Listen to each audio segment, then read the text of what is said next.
This is the RedBeard Podcast. Hold on to your butt. Do we really suck? Or is this guy really that good?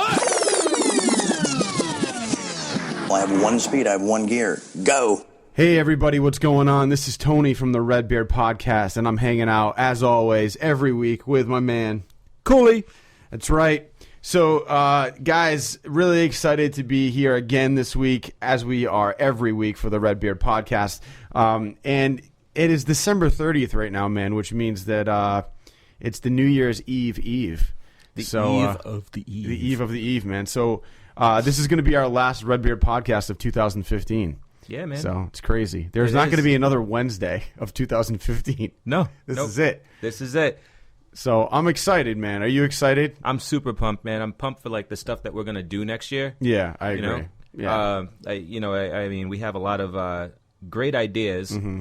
We haven't narrowed down everything yet, so it's probably Right. going to be kind of messy at first. But I'm sure. I mean, like we've got experience now. We got our feet wet. We've jumped into the swimming pool and the fucking deep end right away, and we just swam. You know what I mean? We did it. We did it. We did. I mean, we got a lot of good ideas, too, like stuff we want to incorporate in the new year. And we have a lot of great stuff we want to bring to you guys. So just keep checking it out. I mean, the only big difference as far as the 3 shows a week are concerned is the schedule.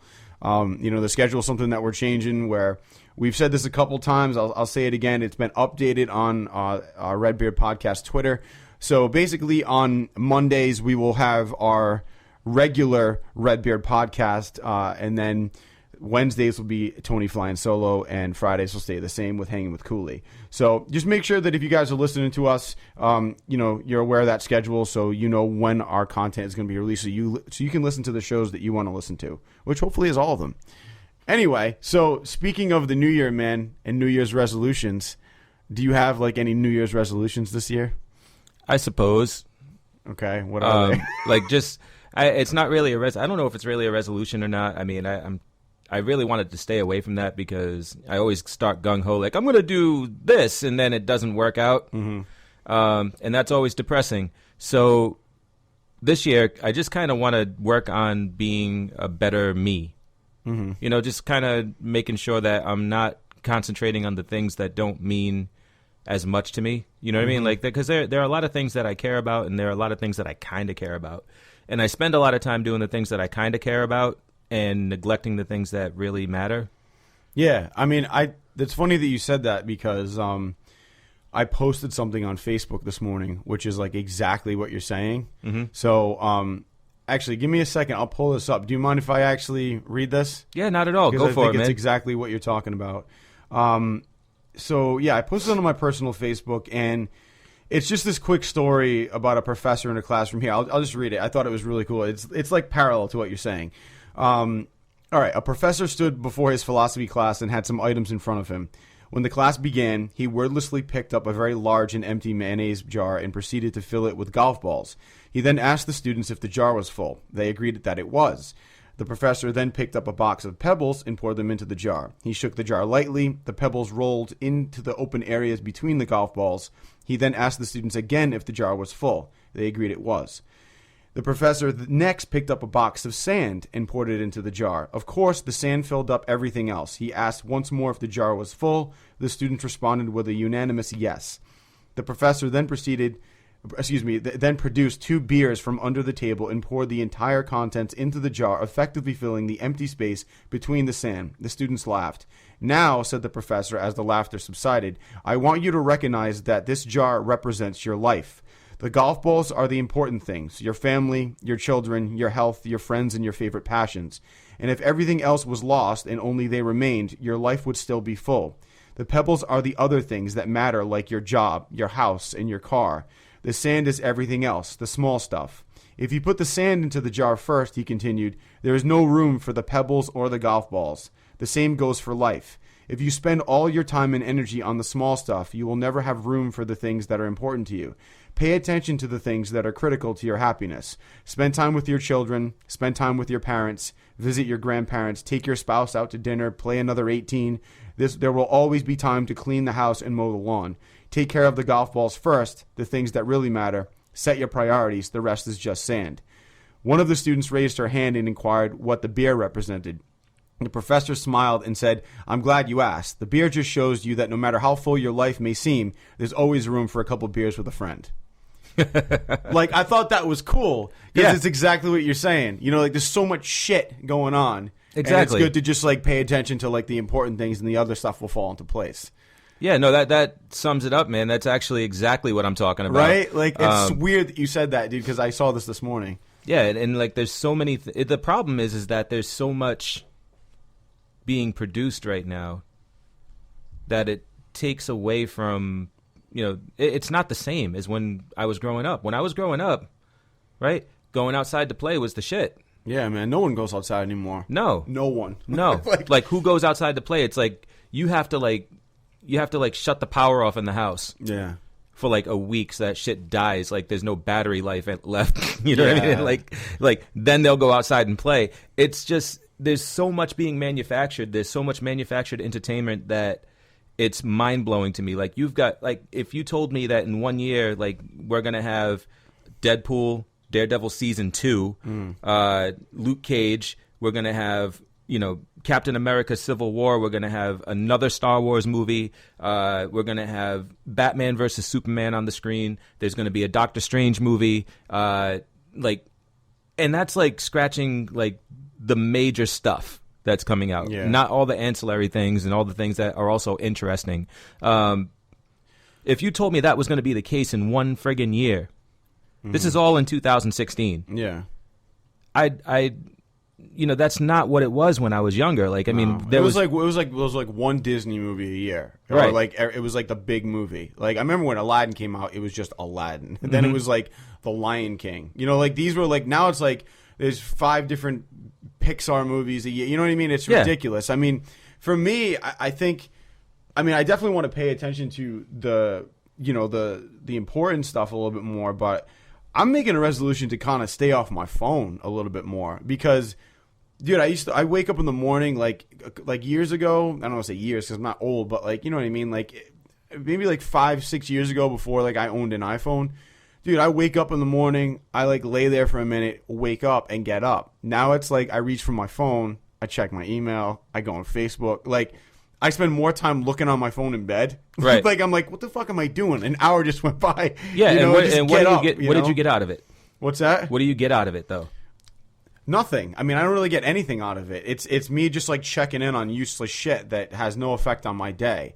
You know, it's like, cool, like I know what this person's doing, like this morning. Like, they're complaining about their job or taking pictures of the fucking toast they made. Like, I don't give a shit. Right, but, and what email did you get? Like spam? Yeah. Like mostly? Yeah, I mean, that's, the majority of it is just like delete. But, yeah. I mean, that's something like, you know, spending a lot less time on my phone. And even though I've added a new, you know, addition of technology to myself, being that I wear the Apple Watch now, that actually is, you know, a positive because it actually allows me to keep my phone in my pocket more. And I'm literally just looking at my watch for the time and fitness stuff, you know, whereas it's like you take out your phone to check the time, right? But then next thing you know, you're in your phone, you know, because it's just like repetition. It's like a pattern. But I think the other thing aside from that is I'm going to be hiring a personal trainer who you and I talked about. I'm not going to give his name just yet, but he's guy's a bodybuilder. And, the barbarian dude? Yeah.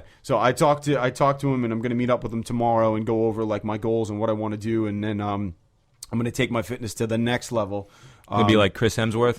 Yeah, definitely, man. Yeah. My wedding is coming up in April, so you know, I'm in decent shape, but I want to get in even better shape. So like measurements be damned, like all the shit that you guys already tried to figure out, like you're just like saying fuck that, I'm gonna make sure that shit doesn't fit anymore. Yeah, like I went to the guy to get like measured, and he's like, this is just like a base measurement, and I said, well, just so you know, I was like, I'm presently like losing weight. I was like, he's like, well, you're not a fat guy. I was like, no. I was like, but I want to be in shape. I was like, I want to get like toned. I was like, that's just my thing. You should have went, just so that you know, I'm going to get jacked. and he goes like this to me. He goes, and you know what motivated me even more? He goes, He goes, yeah. He goes, you're not going to lose weight. I go, what the hell makes you say that? And he What goes, an ass. but I mean, he goes, I've been doing this for 50 years. He goes, and in the 50 years I've been doing it, he goes, every groom says they're going to lose weight. He goes, and only 2 people have done it. And I go, well, guess what? I'm going to be the 3rd because like I'm just not doing it. Like I'm meeting up with this guy. He's a bodybuilder. He's going to give me like the nutrition, the actual plan of what to eat, what exercises to do. He's going to be working out with me. So I'll keep you guys kind of updated on that as well. But that's kind of my New Year's resolution, man, to just kind of get in the shape that I've always wanted to be in, which I've been in once in my life before. I was in really good shape, and then, whatever, life happens. But I'm going to stay on it. So with that being said, I just want to jump into some other stuff, man, because I was able to kind of get, access to some shows that haven't even been released yet. Right. And when we did watch them, I know that they weren't really released yet. But the first one we want to talk about is a new show that's coming out on Fox called Second Chance, which, if you guys listened to the last episode of Tony Flying Solo, Becca and I basically just kind of said thumbs up, thumbs down on that. And we were going to talk about it here even in more depth. Becca and I actually really liked the show. Now, I'm not saying that it was amazing, but it did pique my interest, and I kind of want to watch the second episode. And what the show is about is there's an old guy. He's kind of, a cop, a retired cop. He's kind of, basically on his way out. He's, kind of drinking. He's got some health issues, and somebody breaks into his son's house, who is also a cop, and they're looking for something, and these 2 people see him in the house while they're breaking in, and they basically take him to a bridge and throw him off the bridge.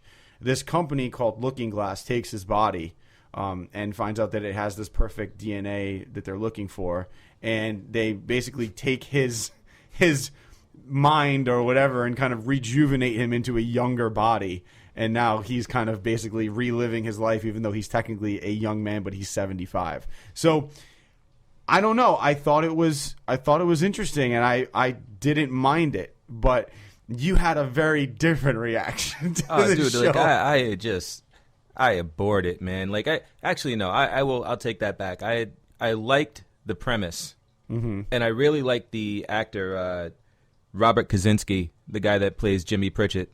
Yeah. Who's the main character there. But God, I hated the twins. I mean, what a golden opportunity to have, like these characters from, I guess they're, American, of American Hindi descent, right? Like, yeah. And they are, what a golden opportunity to have like main characters, right? Like just like kind of step into the spotlight and just own the role. And I just felt like the actors were horrible.